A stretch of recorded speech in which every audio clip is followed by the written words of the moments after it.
நீங்க ஆன்லைன்ல ஒரு வீடியோ பாக்குறீங்கன்னு வச்சுக்கோங்க. அந்த ஒரு வீடியோ மட்டும்தான் முழுமையான கதையா? இல்லவே இல்ல.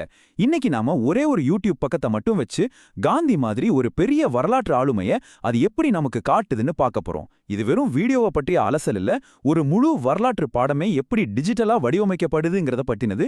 வாங்க பார்க்கலாம். சரி, நாம பார்க்க போற வீடியோவோட தலைப்பு ரொம்பவே நேரடியானது. மகாத்மா காந்தியின் கதை. பார்த்த உடனே இது ஒரு சாதாரண வாழ்க்கை வரலாறு மாதிரி தான் தோணுது இல்லையா? ஆனா இந்த தலைப்புல இருக்கிற ஒரு சின்ன ட்விஸ்ட் தான் நம்மளோட இந்த முழு பயணத்துக்கும் தொடக்க புள்ளி. இப்போ கவனிங்க, தலைப்பு முழுசா முடியல. அதுக்கு அடுத்து ஒரு கேள்வி வருது. யாருக்கான தலைவர் காந்தி? இந்த ஒரு கேள்வி போதும். இது வெறும் கதை சொல்ல போறதில்ல, காந்தியோட முக்கியத்துவத்தை பத்தி ஒரு பெரிய விசாரணையே நடத்த போகுதுன்னு தெளிவா புரியுது. அதாவது சும்மா பார்த்துட்டு போகாதீங்க, யோசிங்கன்னு சொல்லுது. சோ இந்த டிஜிட்டல் மர்மத்தை நாம எப்படி அவிழ்க்க போறோம்னா, முதல்ல அந்த தலைப்புல இருக்கிற கேள்வியை புரிஞ்சுக்குவோம். அடுத்து இந்த கதையை சொல்றது யாருன்னு பார்ப்போம். அதுக்கப்புறம் யூடியூப் அல்காரிதம் காட்டுற மற்ற வீடியோக்களை பின்தொடர்ந்து அது எப்படி ஒரு தேசத்தோட கதையை உருவாக்குதுன்னு பார்ப்போம். கடைசியா இதுல இருந்து நாம என்ன கத்துக்கலாம்னு முடிப்போம். ஓகே, விஷயமே ரொம்ப தெளிவு. இது ஒரு கிளாஸ் ரூம் லெக்சர் கிடையாது, இது ஒரு விவாதம். அந்த தலைப்பே நமக்கு உண்மைகளை சொல்லாம நம்மள கேள்வி கேட்க வைக்குது. சரி, ஒரு கேள்வி கேட்கப்பட்டிருக்கு. அப்போ நம்ம அடுத்ததா என்ன யோசிக்கணும்? இந்த கேள்வியை கேட்கறது யாரு?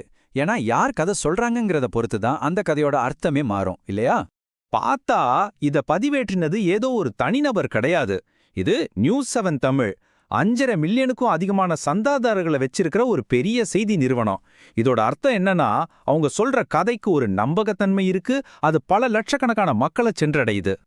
ஆனா நம்மளோட உண்மையான துப்பறியும் வேலை இனிதான் ஆரம்பமாகுது.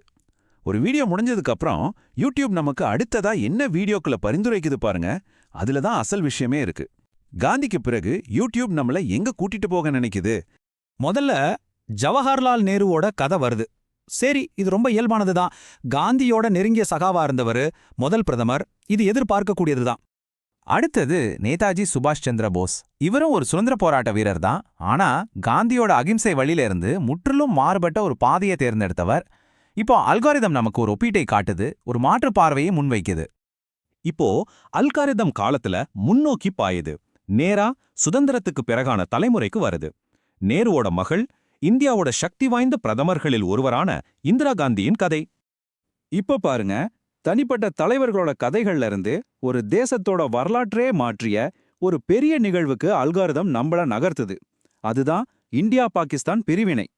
கடைசியா நவீன இந்திய ஜனநாயகத்துல நடந்த ஒரு முக்கியமான சர்ச்சைக்குரிய நிகழ்வான 1975 அவசர நிலை.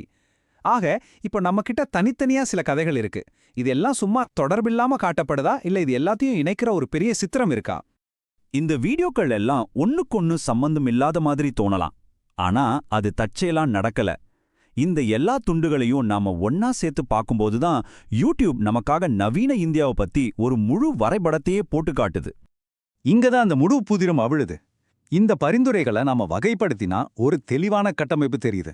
பாருங்க, காந்திய ஒரு தொடக்க புள்ளியா வச்சு அவரோட சமகாலத்தவர்கள், அவருக்கு மாற்று கருத்து கொண்டவங்க, அதுக்கப்புறம் அடுத்த தலைமுறை தலைவர்கள், தேசத்தை வரையறுத்த பெரிய மோதல்கள், நெருக்கடியான தருணங்கள்னு அல்கோரிதம் ஒரு முழு வரலாற்றையும் கோர்வையா நமக்கு சொல்லுது. இது தற்செயல் இல்ல, இது ஒரு வடிவமைப்பு. நாம இப்போ பார்த்தோமே, இந்த நிகழ்வுக்கு டெக்னிக்கலா ஒரு பேர் இருக்கு, அல்காரிதமிக் ஃப்ரேமிங். ரொம்ப சிம்பிளா சொல்லணும்னா, யூடியூப் மாதிரி தளங்கள் நமக்கு வெறும் தகவலை மட்டும் கொடுக்கறதில்ல, எந்த தகவலை எந்த வரிசையில எதுக்கு பக்கத்துல காட்டணும்னு அதுவே முடிவு செஞ்சு ஒரு விஷயத்த நாம எப்படி புரிஞ்சுக்கணும்னு மறைமுகமா நம்மள வழி நடத்துது. ஆக இந்த முழு அலசலோட உண்மையான பாடம் காந்திய பத்தி மட்டும் இல்ல, இது நம்மள பத்தி.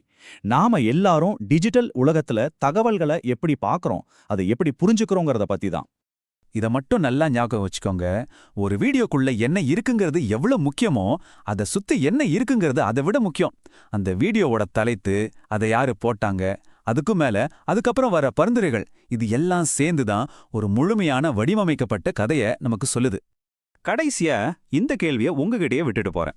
அடுத்த முறை நீங்க ஆன்லைன்ல ஸ்க்ரோல் பண்ணும்போது ஒரு நிமிஷம் நின்னு யோசிங்க.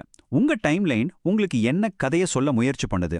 அது சும்மா எதேச்சா வருதா, இல்ல அதுவும் இப்படி கவனமா வடிவமைக்கப்பட்டிருக்கா? இதை கண்டுபிடிக்கிறது தான் இந்த டிஜிட்டல் உலகத்துல நாம கத்துக்க வேண்டிய மிக முக்கியமான ஒரு பாடம்.